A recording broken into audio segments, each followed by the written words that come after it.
তো ভারতের এই ধরনের মনোভাব আসলে কতটা বজায় রাখতে পারবে বর্তমান অন্তর্বর্তীকালীন সরকারের সাথে, অথবা আগামীতে বাংলাদেশে যে রাজনৈতিক দল নির্বাচিত হয়ে ক্ষমতায় আসবে তাদের সাথে, সেটা আসলে দেখার বিষয়। কিছুদিন আগে ভারত পাকিস্তান যুদ্ধের পরে ভারত হঠাৎ করে বাংলাদেশের দিকে ভারতের নানান স্থান থেকে বাংলাদেশি নাগরিক দাবি করে, এবং সেখানে মিয়ানমারের নাগরিক রয়েছে, এবং বাংলাদেশ থেকে বহু আগে যারা ভারতে চলে গিয়েছে, তারা ভারতের নাগরিকত্ব পেয়েছে, তাদের আধার কার্ড আছে, তাদের পাসপোর্ট আছে, তাদের অন্যান্য প্রমাণাদি রেখে তাদেরকে বাংলাদেশের নানান বর্ডার দিয়ে পুশিং করার চেষ্টা করছে। এবং ইতিমধ্যে কিন্তু অনেক বাংলাদেশের নানান বর্ডার এলাকা দিয়ে অনেকেই পুশিং করেছে, এবং প্রতিনিয়ত প্রত্যেক রাত্রে তারা নানান বর্ডার এলাকা দিয়ে পুশিং করার চেষ্টা করতেছে।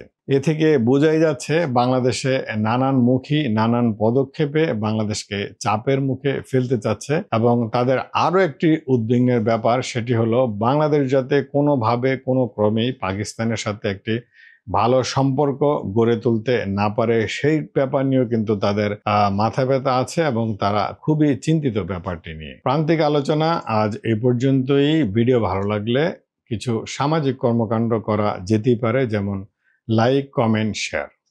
ভালো থাকবেন।